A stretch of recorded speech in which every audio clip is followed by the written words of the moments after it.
तो 90% स्टूडेंट्स बहुपद में गलती कहाँ पर करते हैं, आज ये बातों पर बहुत ज़्यादा फोकस किया जाएगा, सारी चीज़ों को समझाया जाएगा। बहुत सारे स्टूडेंट्स को बहुत सारा कंफ्यूजन होता है कि शेषफल प्रमेय, गुणनखंड प्रमेय क्या चीज़ है। बहुत ही प्यारे तरीके से इन सारी चीज़ों को समझाएंगे। तो मेरे प्यारे भाई, अगर चैनल पर आए हो पहली बार तो चैनल को सब्सक्राइब कर लेना, साथ में बेल आइकन को दबा करके अपने प्यारे दोस्तों को 4-5 दोस्तों को शेयर जरूर करना। तो चलो मेरे प्यारे भाई, आज का अपना सोल्यूशन शुरू करते हैं। एक्सरसाइज 2.2 का सबसे पहला क्वेश्चन जो है 1 से लेकर 6 तक ऑब्जेक्टिव क्वेश्चंस हैं। क्वेश्चंस आपको स्क्रीन पर दिखाई दे रहे होंगे, हम बोर्ड पर सिर्फ क्वेश्चन को सॉल्व करेंगे। देखो क्वेश्चन में कह रहा है कि यदि बहुपद px के लिए p ऑफ माइनस ए बराबर 0 हो तो p ऑफ x का गुणनखंड क्या होगा। मतलब देखो पहला क्वेश्चन में क्या कह रहा है कि p ऑफ माइनस ए बराबर 0 है।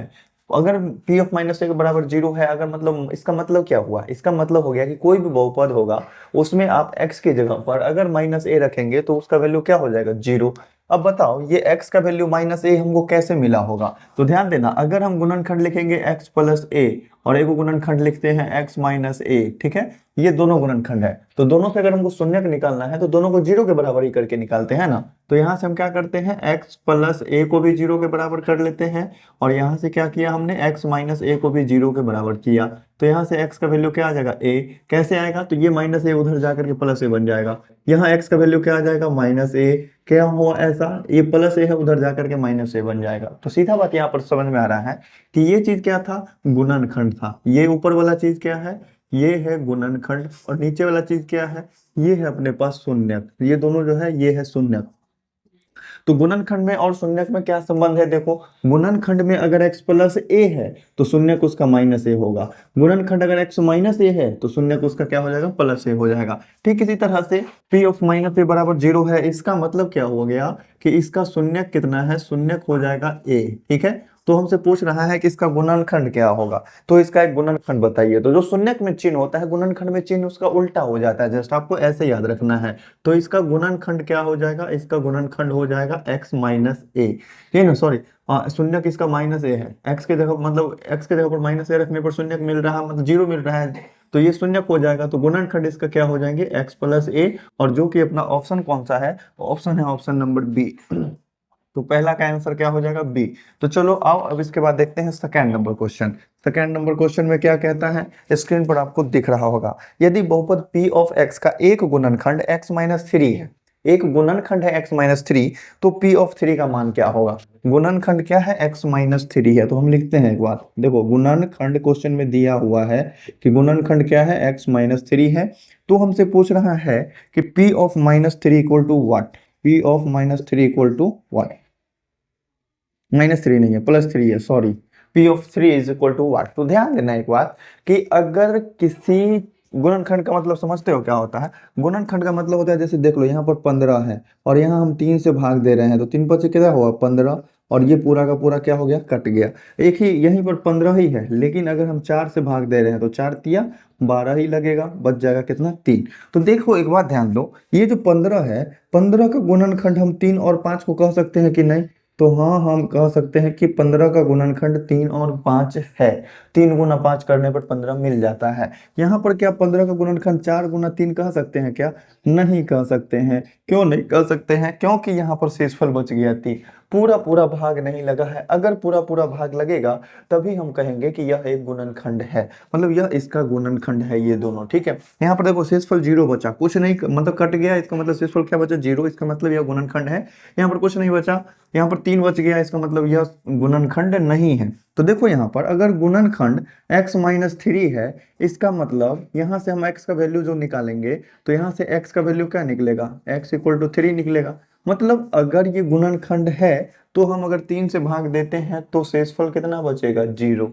गुणनखंड का मतलब क्या, पूरा पूरा कट जाना चाहिए, किससे, तो वो x का वैल्यू हम यहाँ से निकालेंगे। x माइनस 3 को 0 के बराबर करो, x का वैल्यू कितना निकलेगा, 3, अर्थात इसका शेषफल कितना आएगा, 0। तो जो भी गुणनखंड है उससे भाग देने पर क्या होता है, उसका वैल्यू किसके बराबर मिलता है, 0 के बराबर। ये भी ऑब्जेक्टिव क्लियर हो गया। इतने प्यारे तरीके से आपको पूरे यूट्यूब पर कोई नहीं समझाएगा, ये तो हम चैलेंज करते हैं, सीना ठोक के कहते हैं। ठीक है, देखो ऑप्शन नंबर डी हो गया इसका आंसर, ऑप्शन नंबर डी। ठीक है, अब देखो तीसरा क्वेश्चन क्या कहता है, स्क्रीन पर देखो, स्क्रीन पर दिख रहा होगा। तीसरा नंबर क्वेश्चन क्या कहता है, ऑब्जेक्टिव ही है सब। कह रहा है यदि बहुपद p ऑफ x के लिए p ऑफ -1 बराबर 2 है, किसी बहुपद p ऑफ x के लिए p ऑफ -1 इक्वल टू 2 है, तो हमें कह रहा है कि उस बहुपद के लिए p ऑफ x -2 का गुणनफल होगा। मतलब उसका मान क्या होगा, किस चीज का मान पूछ रहा है, p ऑफ x और -2 इसका गुणनफल पूछ रहा है। p ऑफ -1 इक्वल टू 2 हो तो p ऑफ x -2 का गुणनफल होगा। क्या चीज पूछ रहा है, गुणनफल पूछ रहा है या क्या पूछ रहा है? अच्छा चलो ठीक है, बहुत अच्छा। तो कोई बहुपद है जिसमें अगर हम p ऑफ -1 है, p ऑफ -1 का मतलब क्या हो गया, x की जगह पर -1 रखे हैं, तो ये दो जो आया ये क्या आ गया, शेषफल, शेषफल, ठीक है। और बराबर 0 आता है, इसका मतलब पूरा पूरा कट गया। तो अब कह रहा है कि अगर इस बहुपद से में -1 से हम भाग दिए हैं तो ये कितना हो गया, शेषफल इसका 2 हो गया। शेषफल का मतलब क्या होता है कि छांटी बच गया, एक्स्ट्रा में बच गया। जैसे देख लो 15 है, 15 में हम क्या किए, 4 से भाग दे लिए, 4 तिया 12 लग गया ना भाग में, शेषफल कितना बच गया, 3।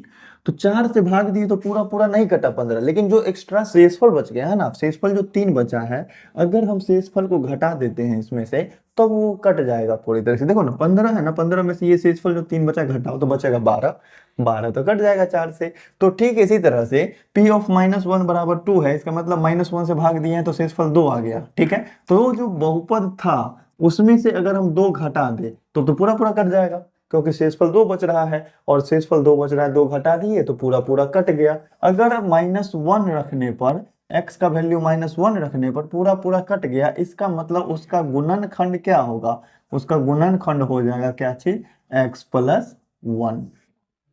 क्या, अगर x -1 रखने पर 0 के बराबर आया है, इसका मतलब गुणनखंड x प्लस 1 है। अगर +1 रखने पर 0 के बराबर होता है, इसका मतलब गुणनखंड x -1 है। सिंपल सा बात है। अब चलो देखते हैं चौथा क्वेश्चन। क्वेश्चन में कह रहा है, चलो हम क्वेश्चन को पहले लिखते हैं और फिर प्यारे तरीके से आप लोगों को समझाएंगे। क्वेश्चन में कह रहा है कि x² -mx और +2, ठीक है, बहुत ही प्यारा सा क्वेश्चन है। इसका एक गुणनखंड x -1 है, तो m का मान क्या होगा, इसका गुणनखंड क्या है, x -1, गुणनखंड क्या है x -1, ठीक है। चलो अब क्वेश्चन के कंसेप्ट को समझो। देखो क्वेश्चन में क्या कह रहा है कि इस बहुपद के लिए इसका एक गुणनखंड है x -1, तो हमको m का मान बताना है। गुणनखंड का मतलब क्या समझते हो, गुणनखंड का मतलब ही हुआ कि पूरा पूरा भाग लग जाना। पूरा पूरा भाग लग जाने का मतलब क्या हो गया कि शेषफल 0 बचना। तो शेषफल यहाँ पर 0 बचेगा। शेषफल हम कैसे निकालेंगे, तो यहाँ से जो भी x का मान निकलेगा ना, तो हम क्या करते हैं, इसको x -1 बराबर 0 करके x का वैल्यू हम 1 निकाल लिए यहाँ से। मतलब शून्य किसका क्या है, 1। अगर गुणनखंड x -1 है तो शून्य कितना होगा, x बराबर 1। मतलब अगर x का वैल्यू 1 रखा जाए तो इसका वैल्यू क्या मिलेगा, 0, ठीक है। तो इसीलिए p ऑफ 1 ये जो होगा, जो बहुपद है उसमें x की जगह पर अगर 1 रख दे तो वैल्यू क्या मिलेगा, 0। चलो आप क्या करो, x की जगह पर 1 रखो, 1 का स्क्वायर माइनस mx है ना, तो m और गुना में 1 करेंगे, कोई फर्क नहीं पड़ना, और प्लस में 2 बराबर क्या बन जाएगा, 0।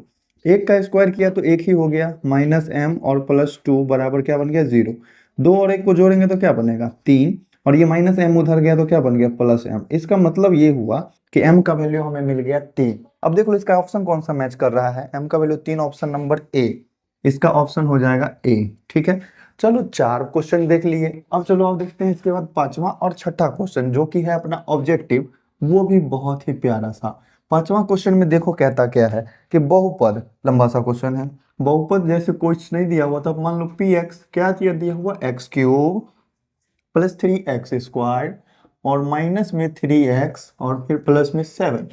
क्वेश्चन में ये कह रहा है कि अगर इसमें x -1 से भाग दें तो शेषफल कितना होगा। भाग देना है मतलब भाजक हमको मालूम है क्या चीज है, x -1। अगर हमको x -1 से भाग दे करके शेषफल निकालना है तो हमें भाग देने की कोई जरूरत नहीं है। जिससे भाग देना है वहां से x का मान निकालो, बहुपद में रख दो, पता चल जाएगा क्या है शेषफल। तो देख लो यहाँ से अगर हम x -1 को 0 के बराबर करते हैं तो x का वैल्यू क्या मिलेगा, x -1 बराबर 0 करेंगे तो x इक्वल टू क्या मिल जाएगा, 1 मिलेगा ना। अब हम क्या करेंगे, जो p ऑफ x है ना, वहां पर x का वैल्यू क्या रखेंगे, 1। अगर ये -1 आता तो हम -1 रख के चेक करते, +1 आया है तो +1 रख के चेक करेंगे, क्या बन जाएगा, ये 1 का क्यूब बन जाएगा, +3 × 1 का स्क्वायर बन जाएगा, -3 × 1 बन जाएगा, प्लस में 7। जहां जहां पर x है ना वहां पर 1 चिपकाओ, शेषफल निकलेगा। तो यहाँ से क्या हो जाएगा, 1 + 1 का स्क्वायर किया, 1 3 से गुना करेंगे 3, फिर माइनस में 3 और प्लस में 7, -3 + 3 तो ये कट जाएगा, बचेगा कितना 7 1 8। तो ये हो जाएगा अपना शेषफल। तो देखो इसका ऑप्शन कौन सा मैच कर रहा है, option number C, option number C match कर रहा है। ठीक है, अब देखो छठा क्वेश्चन नंबर 6 क्या कहता है। 6 कह रहा है कि द्विघात बहुपद p ऑफ 3 बराबर 6 है तो p ऑफ x माइनस 6 का मान क्या होगा। p ऑफ 3 बराबर 6 का मतलब समझो, p ऑफ 3 इक्वल टू 6 है, इसका मतलब है कि x के जगह पर अगर हम 3 रख रहे हैं इस बहुपद में तो शेषफल मिल रहा है 6। और जो शेषफल है 6, अगर हम 6 घटा देंगे उसमें से तो पूरा पूरा कट जाएगा। जो शेषफल है मतलब कोई चीज क्या हुआ, शेषफल मतलब एक्स्ट्रा चीज है, एक्स्ट्रा है। अगर 6 एक्स्ट्रा है, अगर हम उस बहुपद में से 6 घटा दे रहे हैं तो कितना होगा मान इसका, ये हमसे पूछ रहा है। किस उसको जो भाग दिए हैं वो कितना होगा। अगर हम x का वैल्यू 3 से भाग दिए हैं, इसका मतलब कि भाग हम किससे दे रहे हैं, x की जगह पर अगर 3 रखे हैं, इसका मतलब भाजक क्या हो जाएगा, भाजक हो जाएगा x माइनस 3। ठीक है, मतलब समझ रहे हो ना कि जो भी जिस चीज से भाग देना है चिन्ह क्या होता है, पलट जाता है। जैसे x + 2 से भाग देना है ना, तो x की जगह पर क्या रखेंगे, -2 रखेंगे। x -2 से भाग देना है तो हम x की जगह पर 2 रखेंगे, सिंपल सा चीज है। तो अगर x की जगह पर यहाँ 3 रखा हुआ है, इसका मतलब है कि हम x - 3 से भाग दे रहे हैं तो शेषफल कितना आ रहा है 6। अगर हम x - 3 से भाग दे रहे हैं, शेषफल 6 आ रहा है, तो अगर p ऑफ x में से ही 6 घटा लिया जाए तो शेषफल कुछ नहीं आएगा। तो इसका जो है भाजक क्या हो जाएगा, गुणनखंड उसका भाजक क्या हो जाएगा, x - 3। तो जो ऑप्शन है अपने पास, ऑप्शन नंबर क्या है, सी। ठीक है, तो चलो मेरे प्यारे भाई, अब जो है इसके आगे के क्वेश्चंस हैं सब्जेक्टिव, मतलब उसको थोड़ा सा सॉल्व करना होगा आपको। उसमें कोई ऑप्शन नहीं दिया हुआ है, बहुत ही प्यारे तरीके से समझेंगे। और ये जितने भी ऑब्जेक्टिव है मैंने बताया, अगर बहुत ही प्यारे तरीके से समझ में आया तो चैनल को सब्सक्राइब कर लेना और 4-5 को प्यारे दोस्तों को शेयर जरूर करना। पर देखो क्वेश्चन नंबर 7, क्वेश्चन में कह रहा है कि बहुपद p ऑफ x बराबर 2x² - 3x + 1 है। इसमें आप अगर x - 2 से भाग देते हैं तो शेषफल कितना होगा। शेषफल पर में हमने आपको अभी समझा दिया कि शेषफल पर में क्या था, क्या है कि जिस चीज से हमें भाग देना है वहां से आप x का मान निकालो और फिर वो x का वैल्यू उस बहुपद में रखो, जो मान निकलेगा वो क्या होगा, शेषफल। ठीक है, तो यहाँ पर हम करेंगे भाग, हमें देना किससे है, x - 2 से। तो हम x - 2 बराबर 0 करके x का वैल्यू निकाल लिए कितना, 2। अब हम जो भी बहुपद है p ऑफ x, माना क्वेश्चन में दिया हुआ नहीं है, अपना मान से लिखना पड़ेगा। अगर x की जगह पर हम 2 रख देते हैं तो हमें क्या मालूम चलेगा, शेषफल। तो हम क्या निकालते हैं, p ऑफ 2। p ऑफ 2 निकालना है मतलब जहां जहां पर x है वहां वहां पर 2 रख लो। तो 2 इंटू कितना बन जाएगा, 2 का स्क्वायर, माइनस में 3 इंटू कितना बन जाएगा, 2, और फिर प्लस में क्या बन जाएगा, 1। ठीक है, समझ गए अच्छे से। 2 और गुना में कितना हो जाएगा, 4, यही ना होगा, 2 का स्क्वायर, फिर माइनस में 3 दूना 6, और फिर प्लस में कितना बन जाएगा, 1। 4 दूना कितना होता है, 8, -6 प्लस में 1, 8 में से 6 घटेगा 2, 2 में 1 जोड़ेंगे तो 3, 3 आ जाएगा अपना इस बहुपद में भाग देने पर शेषफल। उम्मीद करते हैं बहुत ही प्यारे तरीके से समझ गए होंगे। चलो बढ़ते हैं अपने नेक्स्ट क्वेश्चन पे। देखो अगला क्वेश्चन कहता है कि यदि बहुपद p ऑफ x के लिए p ऑफ -1 बराबर 2 है तो बहुपद को x + 1 से विभाजित करने पर शेषफल क्या होगा। शेषफल पर में यही ना कहता है कि अगर हमको x - 2 से भाग देना था तो x की जगह पर +2 रखें, अगर हमें x + 2 से भाग देना होता तो x की जगह पर -2 रखते, मतलब चिन्ह बदल के रखते हैं। तो यहाँ पर देख लो p ऑफ -1 का वैल्यू क्या है, 2 है। p ऑफ -1 का वैल्यू 2 है, इसका मतलब है कि किससे भाग दिए होंगे, तो दिए होंगे भाग x + 1 से ना। x के जगह पर -1 रखा हुआ है, इसका मतलब गुणनखंड क्या होगा, इसका x + 1 होगा। अब इससे भाग देने पर कितना, ये जो आता है यही ना शेषफल होता है। तो यहाँ x + 1 से ही भाग देने पर शेषफल पूछ रहा है तो कितना आएगा, 2 आएगा। कुछ क्वेश्चन में है नहीं, एकदम एक बार में देखते ही आंसर लिख दोगे। चलो बढ़ते हैं अपने आगे के क्वेश्चन पे। क्वेश्चन देखो कहता है कि अगर किसी बहुपद p ऑफ x के लिए p ऑफ -2 बराबर 0 है तो गुणनखंड क्या होगा। p ऑफ -2 बराबर 0 है, इसका मतलब है कि x के जगह पर अगर हम -2 रखेंगे तो ये जो मिला है ये शेषफल मिला है, शेषफल 0 है, इसका मतलब पूरा पूरा भाग लग गया। अगर पूरा पूरा भाग लग गया इसका मतलब कि दोनों जो दोनों तरफ होगा वो गुणनखंड होगा। तो अगर x माइनस मतलब -2 से भाग दिए हैं तो गुणनखंड क्या हो जाएगा, x + 2 हो जाएगा। अगर +2 से भाग दिए रहते तो गुणनखंड x - 2 हो जाता। तो यहाँ पर -2 से हमने भाग दिया है तो इसका गुणनखंड आप सीधे से लिख सकते हो एक लाइन में कि इसका गुणनखंड क्या हो जाएगा, x + 2 हो जाएगा। समझने में कोई दिक्कत नहीं होना चाहिए, अगर नहीं समझ में आ रहा है तो याद कर लो। चलो बढ़ते हैं आगे। तो 10वां क्वेश्चन जो है बहुत ही प्यारा सा है, पूछ रहा है कि बहुपद ax² - ax + 1 में अगर हम x - a से विभाजित करें तो शेषफल कितना होगा। भाग देना है मतलब भाजक हमको पता है, भाजक क्या है, x माइनस ए से भाग देना है, तो हमने लिख दिया x माइनस ए। और ये जो बहुपद था ना अपने पास, उसको हम क्या मान लेते हैं, चूंकि इसमें वेरिएबल क्या है, x है, तो इसको हम बना लेंगे p ऑफ x, ठीक है, अपनी मर्जी से। अब देखो यहाँ पर अगर हमें भाग देना है किससे, x माइनस ए से, तो हम x की जगह पर कितना रखेंगे, तो बस ये जो x के अलावा x को 0 के बराबर करो और x का मान निकालो, इससे पता चल जाएगा। तो हम क्या करेंगे, x माइनस ए को 0 के बराबर करेंगे तो x का वैल्यू कितना पता चलेगा, a। इसका मतलब हम समझ गए कि x की जगह पर a रखेंगे, और x की जगह पर a रखेंगे तो हमें शेषफल पता चल जाएगा। तो हम निकालेंगे क्या चीज, शेषफल। और शेषफल जो होगा वो किसके बराबर होगा, वो बराबर होगा p ऑफ a के। मतलब x की जगह पर आप a रख दीजिए, तो a और इनटू में x की जगह पर a रखेंगे तो क्या बनेगा, a का स्क्वायर, फिर माइनस में a और इनटू में क्या बन जाएंगे a, और फिर प्लस में क्या बन गया a 1। तो चलो a स्क्वायर को अगर हम a से गुना करते हैं तो ये क्या बन जाएगा, a क्यूब, माइनस में a को a से गुना किए तो ये बन गया a स्क्वायर, और फिर क्या हो जाएंगे प्लस में 1। ये हो गया अपना प्यारा सा आंसर। अब तुम ही लोग सोच के बताओ, क्या कोई इतने प्यारा तरीके से बताता है क्या।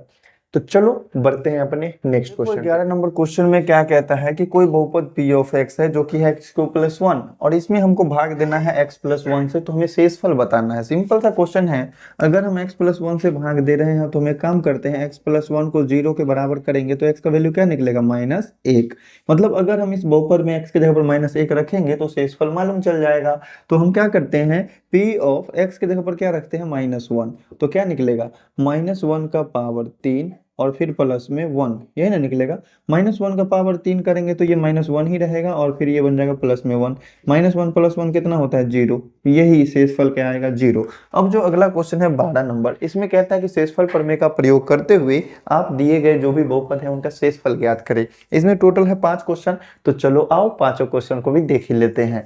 सबसे पहले आप लोग अगर स्क्रीनशॉट लेकर के नोट करना चाहते हो तो स्क्रीनशॉट लेकर के नोट करो, और सब कुछ अगर अच्छे तरीके से समझ में आ रहा है, आप लोगों को फायदा हो रहा है, तो चैनल को सब्सक्राइब करके 5 दोस्त को शेयर जरूर करना। तो चलो बढ़ते हैं अपने आगे के प्रश्नों पे। देखो बहुपद p ऑफ x दिया हुआ है, भाजक क्या है, x माइनस 2 है, मतलब भाग देना है हमें x माइनस 2 से। अगर x माइनस 2 से भाग देने पर शेषफल पता करना है तो x का मान क्या रखेंगे, x का मान 2 रखेंगे। देखो माइनस 2 है, प्लस 2 रखो, अगर प्लस 2 होगा x के साथ तो माइनस 2 रखेंगे। सिंपल सा ये चीज समझ लेना है बस। तो p ऑफ x है ना, तो हम क्या निकाल देंगे, p ऑफ माइनस, यहाँ देखो माइनस 2 है तो x का वैल्यू 2 रख दो, तो यहाँ पर 2 रखेंगे तो 2 का क्या बन जाएगा, पावर 3, माइनस में 3 इंटू क्या बन जाएगा, 2 का स्क्वायर, फिर प्लस 4 इंटू क्या बन जाएगा, 2, और माइनस में क्या बन जाएगा 5। बस गुना भाग स्क्वायर प्लस माइनस ये सब अच्छे से करना, समझदारी से करना, तो आंसर एकदम करेक्ट मिल जाएगा। 2 का पावर 3 करना है, मतलब 2 दूनी 4 दूनी 8, 8 आएगा इसका आंसर। बहुत सारे विद्यार्थी करेंगे 2 या 6, ये हो जाता है गलती, ठीक है। अब देखो यहाँ पर 2 का स्क्वायर किए 4 होगा, 4 को 3 से गुना करेंगे कितना होगा, 12, तो माइनस में 12 आ गया। फिर प्लस में 4 दूना कितना हो जाएगा, 8, और फिर प्लस में क्या हो जाएगा, 5। अब यहाँ पर जो है ना जोड़ घटाव करने में अगर दिक्कत होता है तो कंसेप्ट लगाओ ये वाला कि प्लस मतलब पास में, और माइनस का मतलब कर्ज हो गया, खर्चा हो गया, ठीक है। तो देखो यहाँ पर 8 रुपया पास में है, 12 रुपया खर्चा कर दिए, इसका मतलब 4 रुपया कर्ज ही ना होगा, तो 4 रुपया कर्ज हो गया। फिर हमारे पास आया 8 रुपया, तो क्या करेंगे, वो 4 रुपया जो कर्ज लिया वो सधा देंगे, तो बचेगा कितना रुपया मेरे पास, 4 रुपया मेरे पास में है। फिर उसके बाद 5 रुपया फिर आया, तो 5 4 कितना हो गया, 9 रुपया हो गया टोटल पास में। तो अगर पास में है तो प्लस, कर्ज है तो माइनस, प्लस में कितना हो जाएगा, 9, इसका आंसर, ठीक है। चलो अब देखो इसके बाद सेकंड नंबर क्वेश्चन, ये भी बहुत ही प्यारा सा है। क्वेश्चन देखते हैं और लिखते हैं हम साथ साथ में, आपको स्क्रीन पर भी दिख रहा होगा क्वेश्चन। देखो सेकंड नंबर क्वेश्चन में अपने पास p ऑफ x दिया हुआ है, x to the power 4 plus में x cube plus x square minus 5x और प्लस में 1, और इसमें जो है अपने पास भाजक क्या है, भाजक है अपने पास x प्लस 1। x प्लस 1 से इसको क्या करना है, विभाजित करना है। सिंपल सा केस है कि अगर हम x प्लस 1 से विभाजित कर रहे हैं तो x का मान क्या रखेंगे, माइनस 1 रखेंगे। तो यहाँ पर हमको वैल्यू किसका निकालना होगा, p ऑफ माइनस 1। तो चलो माइनस 1 रखो, माइनस 1 का पावर कितना हो जाएगा, 4, फिर प्लस में माइनस 1 का पावर कितना हो जाएगा, 3, फिर प्लस में माइनस 1 का पावर कितना हो जाएगा, 2, और फिर माइनस में 5 के गुना में क्या रहेगा, माइनस 1। चूंकि हम x की जगह पर सब जगह पर कहाँ रखेंगे, माइनस 1 रखेंगे, और फिर ये क्या बन जाएगा, प्लस 1। अब एक बात हमेशा ध्यान रखना कि माइनस 1 का पावर में अगर सम संख्या है तो प्लस 1 होगा, और माइनस 1 के पावर में अगर विषम संख्या है तो माइनस 1 होगा। पावर सम मतलब प्लस, पावर विषम मतलब माइनस, ठीक है। अब देखो यहाँ पर -1 का पावर 4 सम संख्या है ना, तो इसका आंसर 1 होगा। फिर प्लस है, प्लस रहने दो। -1 का पावर विषम माइनस होगा, तो -1 हो गया। -1 का पावर सम प्लस होगा। -5 और -1 को गुना करेंगे तो माइनस माइनस क्या हो जाएगा, +5। और फिर इधर क्या है, +1 है। अब यहाँ पर एक दूसरा कॉन्सेप्ट भी आप सोच सकते हो कि जितना भी प्लस वाला सब है उसको एक जगह जोड़ लो, और जितना भी माइनस वाला है उसको एक जगह जोड़ लो। यहाँ पर हम कर्जा पैंचा वाला बात समझाए, और यहाँ पर प्लस माइनस सबको एक जगह जोड़ने का बात समझा रहे हैं। दोनों ही चीजों को समझो। यहाँ देखो, प्लस में 1 है, प्लस में 1 है, प्लस में 5 है, प्लस में 1 है, जोड़ लो। 1 1 2 5 7 7 1 8। 8 को क्या हो गया, प्लस में हो गया। एक माइनस में केवल एक ही है, घटाएंगे तो कितना बचेगा, 7। ये हो गया अपना प्यारा सा आंसर। चलो अब इसी के साथ देखते हैं अपना थर्ड क्वेश्चन भी। थर्ड क्वेश्चन में क्या कह रहा है, थर्ड क्वेश्चन में जो भी होगा अपने पास पी एक्स तो दिया ही होगा। पी एक्स क्या दिया हुआ है, देख लो, वाई का एक्स नहीं है, पी ऑफ वाई है, ठीक है। अगर बहुपद वाई में है तो पी ऑफ वाई लिखेंगे, और बहुपद क्या है अपने पास, वाई का पावर 4 -3y² +2y और फिर प्लस में 6 है। और इसमें जो भाग देना है हमको किससे देना है, y+1 से भाग देना है। सिंपल सा क्वेश्चन है। यहाँ पर भी क्या है, भाजक अपने पास क्या है, y+1 है। भाजक इक्वल टू y+1।